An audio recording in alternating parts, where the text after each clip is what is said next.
Welcome to the Next 7 Days podcast series, where we break the season down into week-by-week segments, bringing on a new guest hunter every week that specializes in their time frame. We're starting off at September 14th and running to November 30th, covering every segment of the season, starting with early season into the October lull, into the rut and the secondary rut. So let's get ready to hunt the next 7 days. Welcome to the Whitetail Legacy Podcast, bringing you the first episode of the Next 7 Days series. And I hope you guys are as excited as I am for me to release this series for you. Right off the rip, we're talking to my good friend, Jake Bush. Jake Bush is an excellent early season hunter, killing 2 giants in the last 3 years during this time frame. He breaks it down, tactics, how he would set up, how he gets it done every year during this time frame. Let's get into the people that make this possible, then we'll get right into this show. All right, starting off with Exodus Outdoor Gear. If you guys are in the market for a new mobile cam, let me tell you a little bit about the Exodus Render. The Exodus Render is my personal favorite mobile trail cam. Number one, you got that 5-year warranty. You have a mobile cam that you can leave out 365 days a year and have 5 years of coverage right out of the box. 5-year coverage. Also comes with the theft and damage coverage. So if someone steals that camera, you still have that theft and damage coverage that will get you a new cam. Also, secondary, the video quality on the Exodus Render is top tier. There is nothing better than having Exodus Render mobile cam on a scrape and getting those videos of bucks hitting that scrape sent directly to your phone. And right now, the Exodus Outdoor Gear guys on their website have an incredible sale, some of the best prices I've seen all season on the Exodus Render. Also, they have the new MMT arrows, the tailor-built arrows to your bow, your draw length, your poundage, how your bow's set up. I have a dozen of these arrows, and let me tell you, they are the straightest, flattest shooting, best grouping arrows I've ever had. They just float right in, man. They are just gleaming. I love the white wrap that they got on there. I've been seeing some really good blood pictures of that white wrap, and that white wrap's going to give you an idea of where you hit that deer and what the blood looks like. So big kudos to them for adding that fine, minute detail of that white wrap. But that is what Exodus Outdoor Gear is all about, is those fine details that take them over the top. Next, we'll get into next level deer supplements. If you're in the market for any supplements for your deer, mineral, feed, roasted soybean blocks, check out nextleveldeersupplements.com. Our buddies Scott and Nate will get you lined out with whatever you need for your property to give your deer the best nutrition available with these supplements, this feed, and these roasted soybean blocks. Next, my good buddy Tony at 330archery.com. If you're getting late to the game, season's coming up, and you get your bow out and you notice you need a new bowstring, reach out to Tony. He'll get you hooked up quick, fast turnaround. You can go on the website, let him know what bow you have. He'll make you a custom string, whatever color you like, whatever twist you want, and ship it directly to your door. And next but not least, Afflictor Broadheads. I am personally shooting the new K2 Fix this year. This is a new head for me. It is shooting magnificent in front of those MMT arrows. Right out of the box, field point accurate, out of a fixed blade. Loving it. Very flat shooting bow. And shout out to Cam. He already put a buck down with it. I cannot wait to put a buck down with one myself. I hope it can be as big as Cam's buck. If you haven't seen Cam from Exodus Outdoors deer he got in North Dakota, you have to check that out. Incredible velvet buck. But anyways, let's get ready to hunt the next 7 days with Jake Bush. Hope you guys enjoy. All right, we got Jake Bush on. He's going to talk to you guys about September 14th to the 21st. You guys know this guy. He's an absolute early season dominatrix out there killing these bucks. How you doing tonight, man? I'm doing great. How you doing? They hear Jake Bush and they're like, "Oh man, is it September already? We're in trouble, bro." They start running for the hills. But when I was going through this season, thinking about who is the best killer that I know at this time frame, and I was like, Jake Bush has got to be there. He's there. So wanted to have you on, and run through this week with you. This is the week that a lot of states are opening up, and if they're not opening up, we're so close on the fringe of people. This is like the excitement at 110% week. Like everybody's pulling their cams and really fine tuning what they got going on. So do a brief description of who you are and maybe some success you've had this early season, and we'll get right into it. Yeah, so my name's Jake Bush, originally from Southwestern New York. 3 years ago, and a half years ago, I moved down to Ohio and been chasing early season bucks ever since. You know, I spend 365 days a year scouting, shed hunting, placing trail cameras out, glassing, the whole 9 yards just for that one sit. That's why I tell everybody, I want to be the first person that gets to take an opportunity of that deer. I want to be the first intrusion that deer knows about. And hopefully that first sign is an arrow going through his lungs. So it's a time I really enjoy. I love the fact that there's mosquitoes out there. It's buggy. Nobody else wants to. The deer seem to know that, and they seem to move a little bit more than people think in the heat. So I play off that and I try to just get them down. All right. So what are the bucks doing at this time of the year? So the big thing is going to be bed to food.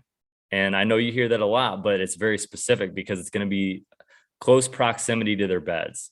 So they're obviously going to have a specific bedding area based on whatever terrain you're in. And maybe the wind plays a role in that. Maybe, a specific food source plays a role in that. Maybe the weather, the day, whether it's hot or cold.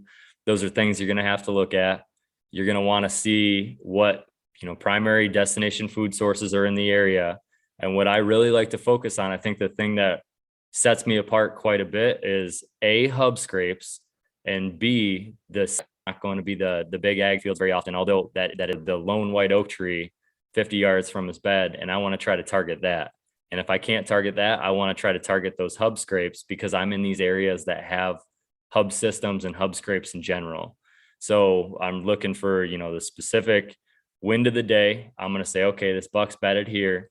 What food source is nearby? I'm going to find that. And I'm going to just try to get in between the two as close as I can to his bed and kill him.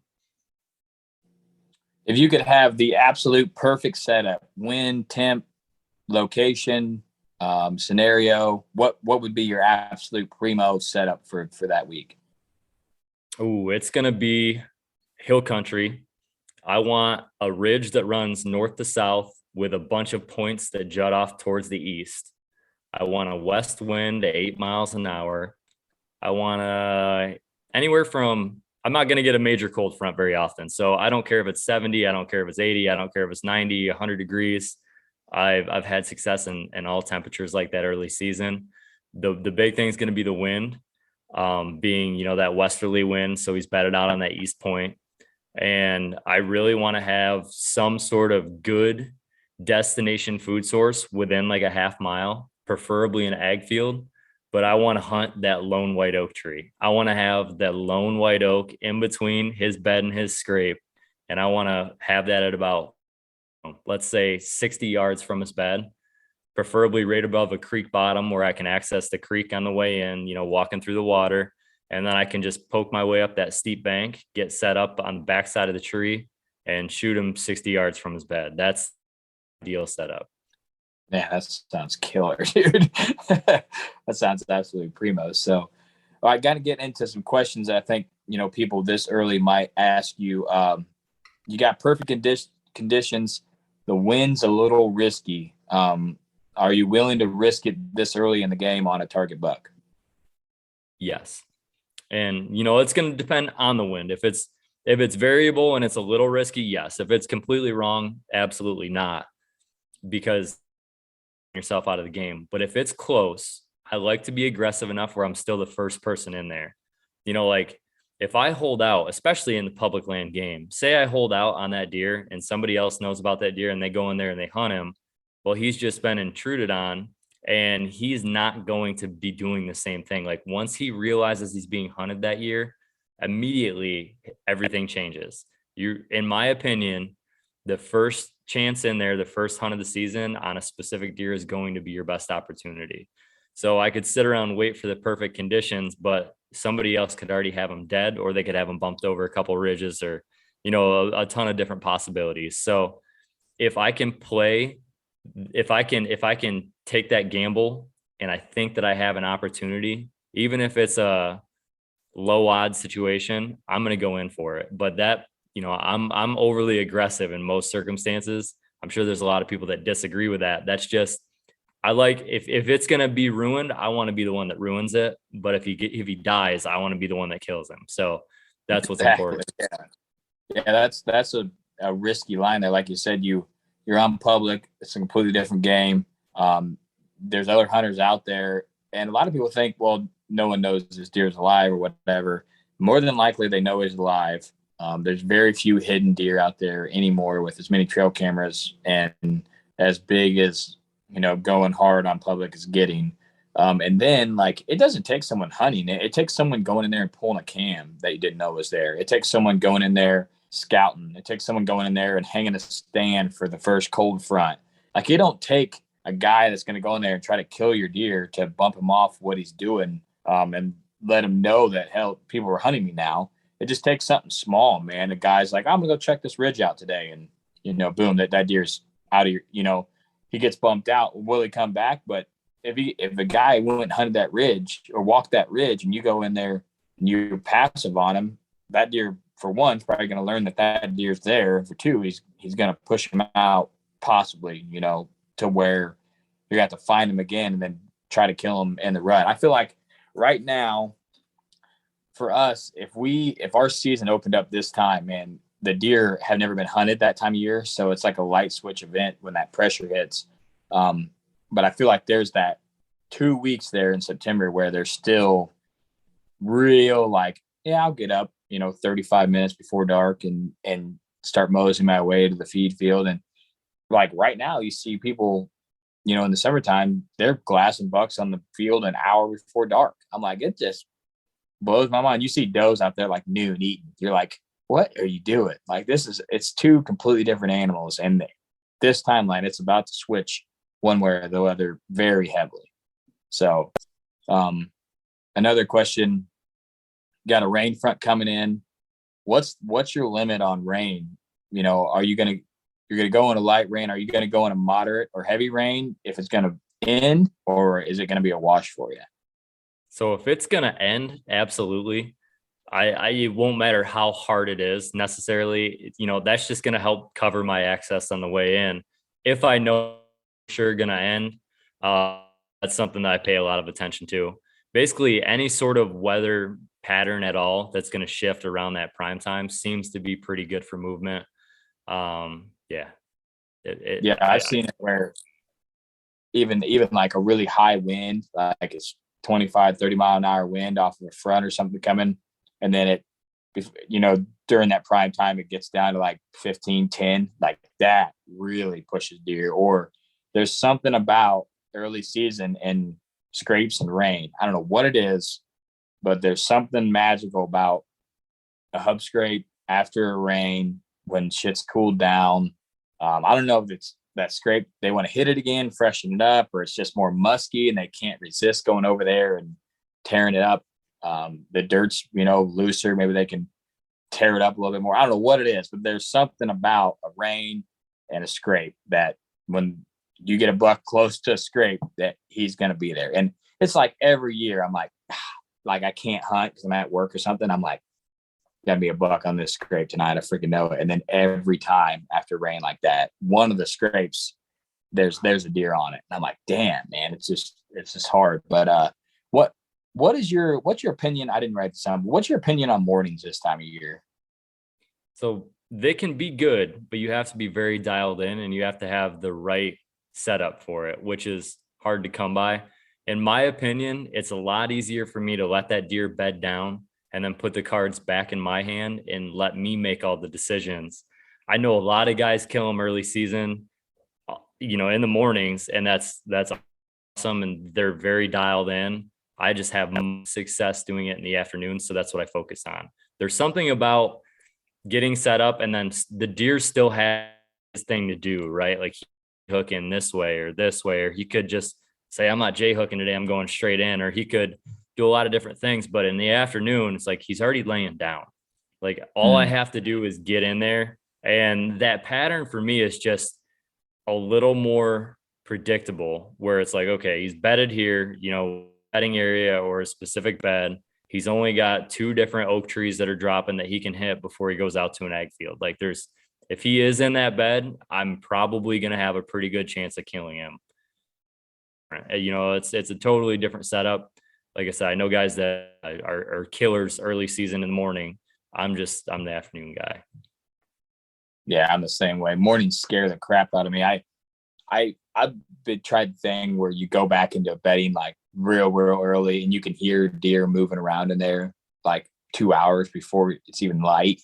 You're like, you can't beat these things back. There's like always some random doe that's just chilling in the bedding area at 3 a.m. It's about to blow back in there. And there's a time of year for blowing. Like this time of year, blowing, disaster. I feel like in the rut blowing, I think sometimes it's beneficial. Like I've had it where the deer's just blowing, and then a giant starts chasing the deer that's like blowing at me. A doe's blowing at me or something, and then here comes a buck bumping her. I'm like, buck wasn't, he heard her blowing and cut right over here, So this time of year, blowing, tragic. I hate, that's the worst sound you could ever hear out there. So, all right. So some would you rathers. Opening day success on a buck, but it's not your target buck. What are you doing? Are you gonna take that shot on a solid buck on opening day, or are you gonna hold out for your target? If you think he's coming behind this buck out of the same bedding area, I'm holding out. You're holding out? In the home state, yeah, I'm holding out, man. I got after that 2020 season where I didn't chase that big one as much as I should have. Yeah, I gotta stay true to my. Yeah, it's like Heath Cisco, man. He's like, you just gotta hold out, hunt that buck all year, dude. I'm like, it's so hard, man. Like, deer gets killed tomorrow, then all the effort they just put in is just wasted, So, all right. So you got a cold front in a really high hunting pressure area, or you got hot temps in a low pressure area. Where are you going? Oh, hot temps all day long. I think, in the last 10 years, I want to say probably 7 or 8 of those bucks are like 75, 80 plus degrees. A lot of them 90s, some are pushing 100. I think the deer know that. Well, maybe they don't know, but I personally feel like the deer probably know that a cold front is going to be an increase in pressure a little bit. And I understand that, yes, they're going to move more in the right areas, especially low pressured situations. Even in high pressured situations, you can get more movement, but I'm finding just fine movement in those really hot days when nobody else wants to be in the woods. And I just love the fact that I know, like, I'm the only one crazy enough to be out here right now. Like, I'm tore up in mosquitoes. I'm a wet Q-tip at this point. I'm disgusting. You know what I mean? Like, I'm just soggy. And I stink like crazy, but he gets up and he walks 80 yards out of his bed and gets shot. And he's like, what is going on right now? Like, love that. Yeah. All right. Last one. 10-yard shot on an alert quartering 2 buck, or a 45-yard shot on a calm buck feeding. That's I'm the 10-yard shot on the alert buck guy, because it's just 10 yards is, I mean, it's there, right? Like, it's the minute they ain't got much time. Yeah. And the 45s, I mean, if it's a big deer, I get fired up, man. I start shaking real bad. My heart's pounding out of control. I'm like doing breathing exercises in the tree stand, and it gets crazy. I like the sub 15 shots all day long.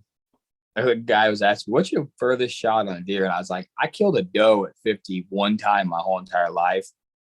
And I was like, she was out feeding in a clover field. I was like, oh yeah, I'll just take that. But that was a long ways. Like, I'm like, God, man, that's it. The arrow just, when you're in that moment, your adrenaline's going. So the shit slowed down. And I'm watching, I'm like, is that arrow ever going to hit the deer? It's like, it's like a 150-yard shot out there. So I'm 10 yards too. Like, even if it's alert, that's why I made it 10. Like 20 and alert, that's real tough. Oh yeah. He's got a little bit of time to duck, but 10 and alert, it's in there. So, all right. So I'm trying to go off of questions that are in this area. So there's a lot of temperature questions, but I wanted to make a point that for you, it doesn't matter on the temperature. So number 5 here, it's hotter than normal, but you believe you have a buck located in this area. So it's 100, but you're like, man, the stuff's looking good for this buck to be bedded. What are you doing? Are you going in there after him, or you playing it safe?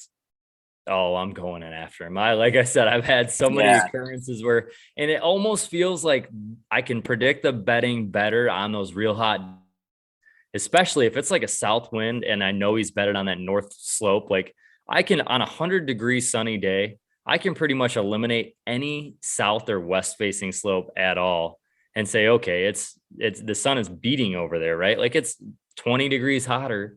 So I just eliminated even more bedding, even if he wasn't a wind bait for some reason. Like he's probably going to be on this shaded north facing slope, and I'll play water into that too. Like, you know, when I killed my big one, there was a creek there, and that was one of the reasons I was targeting that deer. I was like, the creek is right there. Like if he wants a drink, he's got to move 70 yards in daylight to make that happen. But yeah, all day long. Like I said, I own a point where I prefer killed more deer in heat than cold fronts. There's no doubt about it. So I 100%, I guess I prefer those hot days. The only issue I have at all is like, okay, killed this buck. I got to get ice, right? Like I got to get this thing on ice instantly as possible to try to, like that's the first thing going through my head. Yeah. You got to get a good shot, get this deer down quick, get him on ice. So this was going to be a tough one for you here. You got a hot acorn flat that you found, but you can't find the bedding. Or you got a hot bedding area that you found, but you can't find the food. What are you going with? This time of year? Ooh, I got to go. That's tough. I got to go with the beds though, man. Tried and true. If I'm doing my due diligence and I'm on the beds and that bedding area is hot, my thought process is, well, it's hot because there's bedding in close proximity, or there's food in close proximity. Yeah. It can't be overly far. Where the other side, it's like, okay, I could be on a white oak flat. Theoretically, that buck could be bedded all the way up in a clear cut 1.5 miles away. And this is the first oak flat. So I could be hours out of the game. You know what I mean? Where at least in the bedding area, it's like, okay, there's going to be probably something coming out of it. Yeah, that's a good point. That was a tough one for me. I'm like, man, you know, if you're in a new area and you find some really hot acorn flat and you set up, but you have no clue where the bedding's at, the bedding would be the for sure deal. At least you know if he's in there, you're going to be close enough to get him in daylight, you know. So that hot acorn flat, you might see a lot of deer, but it might be, you know, no shooter bucks. So that's one thing I think a lot of people miss out, especially this time of year. They're hunting a lot of field edges and they're just wanting to see deer and not see the deer. And I know that's something that you do. You hunt specifically in a certain location where you might not see does or a lot of other bucks. You're just seeing one deer, you know, just seeing the deer. And I feel like that's a big mistake that people are hunting like this deer. They're hunting the clover fields. They're hunting, you know, the alfalfa fields. They're hunting the bean fields. They're seeing a lot of deer, and yeah, they might see the deer they want, but one thing about a deer on a field anywhere is you can guarantee it. If that deer's out there in daylight, someone else knows he's alive 110%. There's nothing like a shining beak, you know, a giant rack in a bean field that everybody and their brother that knows that deer's there. Whether it's even if it's tucked in, like, oh, this is a nice tucked in field, someone knows that deer's alive. It's just, I was sitting in parked my truck one day, got busted. Guy drove by that I knew, asked me what I was doing, glassing this giant out there in this bean field. Then I was tucked into some shit, you know, parked my truck way away when I was watching this deer, and I glassed people coming in to do the exact same thing I was doing. And I was like, God, like, you think you can do everything, but if they're in a field, someone knows they're alive. But if they're in like you, if they're on some secluded acorns going to food, you know, at night, better chance of that deer being hidden at least that early in the year. That's another thing that I think is incredible about this time of year that I wish we could utilize. The deer kind of have a pretty small core area this time of year, especially. So if you can get on it, it's good. But also 15 days from now, there's a shitload of guys that are going to know that deer is in there. Like 25 days from now, there's going to be everybody that has a cam out there is going to know, because he's going to be going around hitting scrapes all over the place. And he may be a guy who lives far away. He's like, I'm not going to waste my time, nothing there. And then boom, okay, I'm interested now. It's October 15th and he's showing up. And there's something about that first week of season that people are excited to go hunting, but they're just not. They're like, oh, it's not time yet. We'll just keep shooting our bows in the backyard. And if there's a day that you can kill, you got to be thinking how you kill. And that's why I wanted to have you on this time of year, because you're the best in the craft, I think, during this time of the year right now. And you're just coming up. I can't wait to see 10 years, dude. You're going to be ridiculous, bro. I can already see it. It's going to be epic. If you could tell someone one thing to get it done this time of the year, what do you think it is? I got to say that believe in the process that you've set forth throughout the year, and make sure that you're the first person taking a chance at that deer, especially if you're on public. And in private situations too, you might have multiple people hunting it, but if it's pressured in general, be the first person taking that chance. Trust your game and go for it and take that chance and see where you end up. It's worth taking the risk, in my opinion. 100%. Got to take risks this time of year. And like you said, that 2020 year, if something does happen, you got the whole year to hunt that deer, so you might as well be the one to bugger them up instead of someone else. So, all right, man. Well, I appreciate you coming on, dude. Yeah. Thanks for having me on, man. Appreciate it. Well, that wraps up the first episode of the Next 7 Days series. I hope there was a tidbit of information in there that makes one guy successful this year during this time frame. Like you said, if you can hunt during this time frame, just be the first. Get in there, bang some heads, make some moves, and hopefully get it done on your biggest buck to date. That's what this whole series is about, is getting people information short and easy to consume during the hunting season to help your season be a little bit more successful. That's my only goal of this series. Appreciate you guys tuning in all the way to the end here. This is the first episode, so we're going to do another t-shirt giveaway, and this is going to be the third person to message me. That's going to be a little bit more challenging now. The third person that listens to this episode, sends me a personal message on the Instagram or Facebook page, is going to get a free Whitetail Legacy podcast t-shirt. Thank you. Love you guys. Appreciate you tuning in all the way to the end. If you want to leave a review, that would also be great. Let me know what you think about the series, who you're excited to see come up. I just recorded another episode tonight, November 9th through the 16th, and I got an absolute slayer of a killer on that episode. He has killed so many bucks during this time frame and actually killed 2 giants last year in this time frame. A pretty well-known name, and I cannot wait to release these episodes to you guys. Much love. Appreciate you guys. Whitetail Legacy is out.